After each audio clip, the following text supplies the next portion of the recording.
Welcome to the Next Gen Business Podcast. Hi, I'm Linda Rockwell Jenner. Hi, I'm Dennis Lewis. Let's go.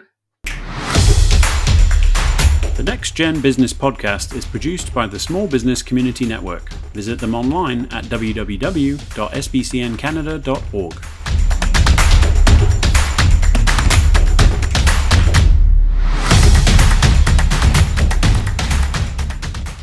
Hi, Linda. How are you? Oh, Dennis, thank you so much for asking. I am really excited about the topic you've chosen tonight because obviously the topic's centered about mentorship, and I am a mentor to many people, but I believe you have a mentor of your own. Yes, I do. I have a voiceover mentor to help me as I develop my voiceover freelance business. It is quite different from my copywriting business, so I really do feel I needed the guidance and the help and the wisdom of someone who's well established in this field, who's been there and done that, and who can let me become aware of the possible pitfalls in the voiceover business. And I found that. Um, so, how did you choose your mentor? Because obviously, um, for instance, I mentor SBCN members and I mentor my own clients for my other business. So, how do you find a mentor in your case for voiceover in particular? Um, I've been well. It was a fairly long process, actually. I've been a member of the world of voiceover for about 2 years now, and I was aware of my particular mentor over the years. Even before I became a member, I I had actually interacted with him in terms of his business as a voiceover. I'd seen the work that he had done for other businesses, and I knew that he was based in Toronto. I knew that he was very well established. But it wasn't until I felt I was ready or prepared to get the most from a relationship with him, a business relationship with him, that I made my approach.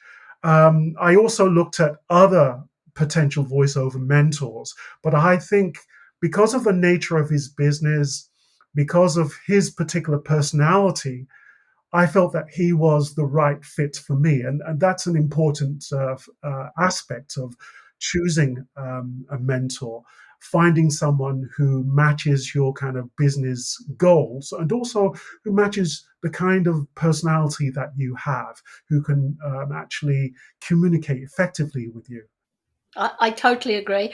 In the past, I have fired. Uh, Not fired, I should say, said very nicely, this is not going to work. For instance, a mentor is not there to do the work for you or be your PR or your marketing. The role of a mentor is very, specific. And obviously, we both have lots of experience in different areas. So, my experience really is with, building a business, branding, marketing, stuff like that. And so, what somebody did ask me a few years ago, well, could you be my PR person as well? And I said, no, I'm afraid that's not my forte. Um, what do you think people who are looking for a mentor, how would they go about it? I mean, you knew your person, right? So that was relatively easy. But how would someone say they're starting a new business, right? It could be any business, and they feel they need pointing in the right direction. How do you find a mentor?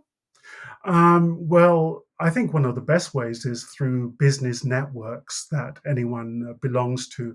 The Canadian federal government, as well as the local Ontario government, both have business networks for like small businesses or small entrepreneurs, and they can actually play a major role in helping you find the perfect match for you.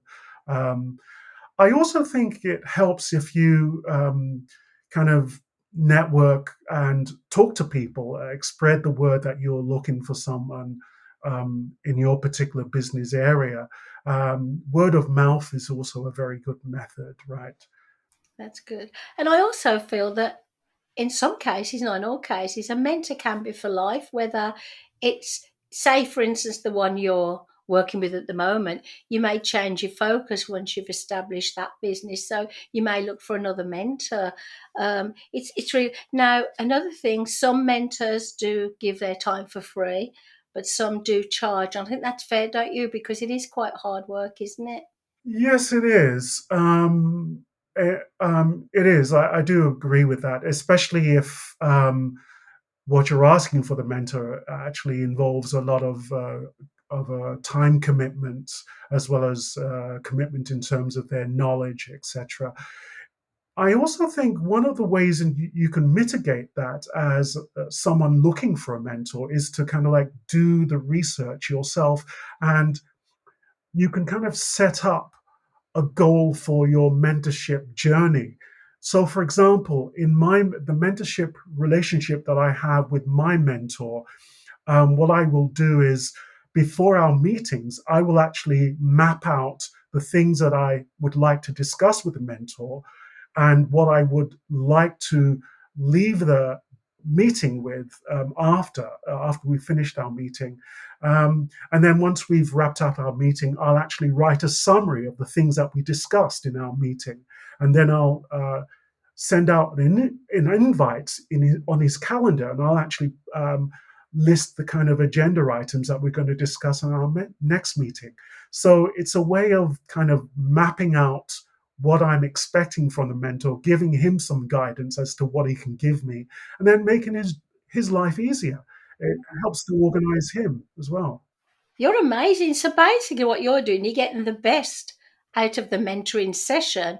You're putting the work in. You're making it a little bit less difficult for the mentor because sometimes if the client cannot express what kind of help they need, how do you self mentor, Dennis? I know we discussed this briefly. So you're very much into that, aren't you? Yes, I came to this realization a few years back. I should explain. When I was doing my PhD, believe it or not, was in creative writing and English. Very arty farty, I know, right? Um, but I did this degree long distance while I held down a full time teaching job in the Middle East. And so what I would do is the university that which offered it was in England, the University of Essex. So what I would do, I would fly out to England twice a year to meet with my supervisor. And then the rest of the time, I was corresponding with my supervisor via email. And when I developed my dissertation, I quickly realized that I had better be pretty organized and pretty disciplined about how I went about this degree. Otherwise, I just lose track. One of the chapters in my dissertation focused on this idea of mentorship. And it spoke about the typical relationship between an older, more experienced writer and a young, developing writer. And I saw this as almost like a model for other areas of human activities, like particularly business. And one of the crucial factors I recognized was the responsibility on the part of the person who's receiving the mentorship to be their own kind of mentor, to basically work out what their goals are in developing their mentorship relationship with their mentor, what they hope to get from this relationship, and actually guiding the mentorship relationship themselves rather than playing a passive role. Self-mentorship implies a degree of action, taking charge, taking ownership of the mentorship program or the mentorship process, as it were. So that's basically what I mean by self-mentorship. So where in the did you say Middle East you were?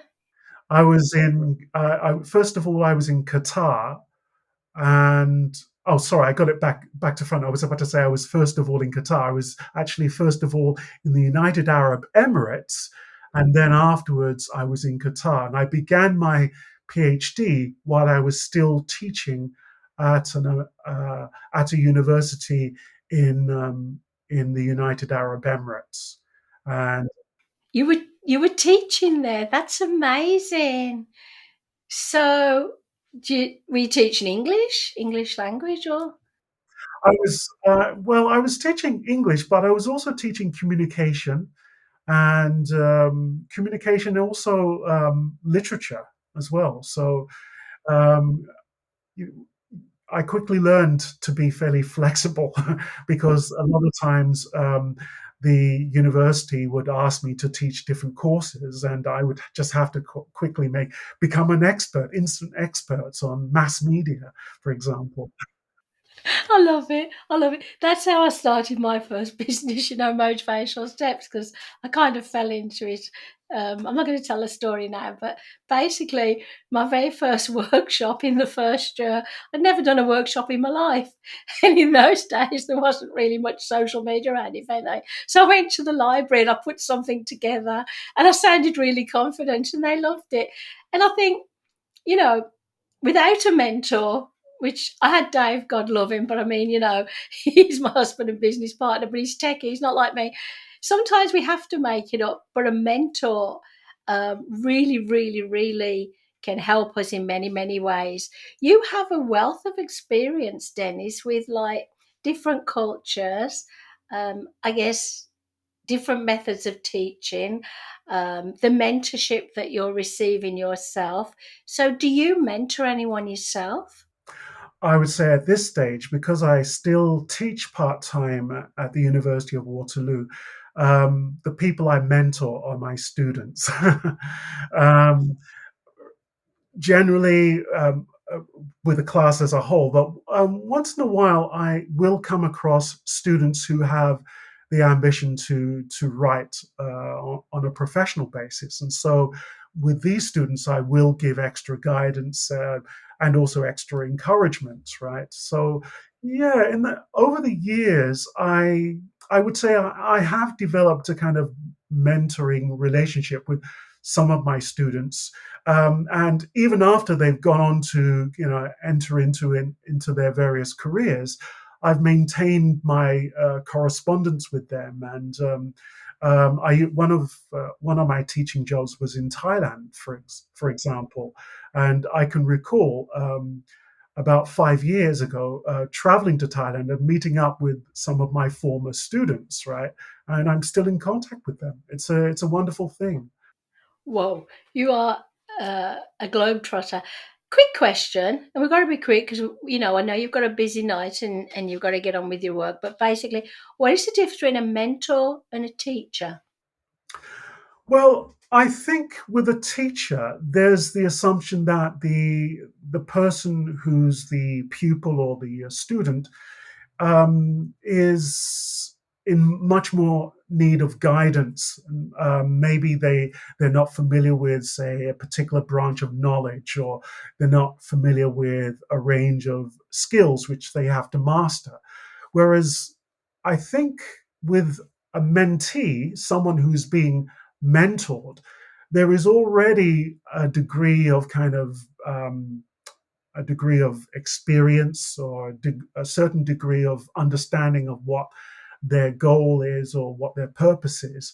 And there's also a sense of kind of um, self kind of a certain sense of agency on the part of the person being mentored, in the sense that they have approached the mentor themselves. They're not in a classroom setting. They've approached the mentor themselves. They sought out this particular person who, because of their experience, because of their expertise in a particular field, this person who's going to be mentored believes that they can receive something valuable from this person. That's a good way to explain it. And also, I mean, in my own simple way, the way I put it is a teacher normally has to teach more than one, they've got more than one student unless they're having one-on-one lessons, and they have a certain way for the whole class or all of the students. Whereas you say, if you were mentoring me, I'd give you an idea what kind of things I'd want to do and where I'd want to go, like you have. So there's a little bit more choice, I think. I mean, obviously, if we're wrong, I think it's an excellent an excellent discussion. And so, for our listeners, Dennis, what last words of wisdom would you like to leave with someone who is thinking about, either becoming a mentor or looking to get someone to mentor them? Well, I still think that the idea of receiving mentorship or even perhaps giving mentorship is kind of very much undervalued within business, right? And uh, if I could leave people with an idea, I would just leave people with the idea expressed by Richard Branson. He says that one reason why many people avoid considering mentorship is because of this fear of being seen as weak. It's not a sign of weakness, it is a sign of strength and the willingness to be open to growth and development. And so that's how I would like people to see mentorship. I've never thought that anybody would even have that idea because they are reaching out. So maybe it holds some people back. I love Richard Branson, as you know, he's one of my favourite people. So I think that's an excellent way to leave this conversation.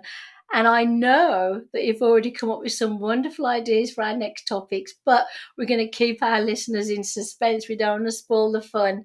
So sorry to leave you, Dennis, but it's good night from me. Good night from me, Linda. Thank you. Pleasure talking to you. Thanks for listening. Check us out at www.nextgenbusinesspodcast.com.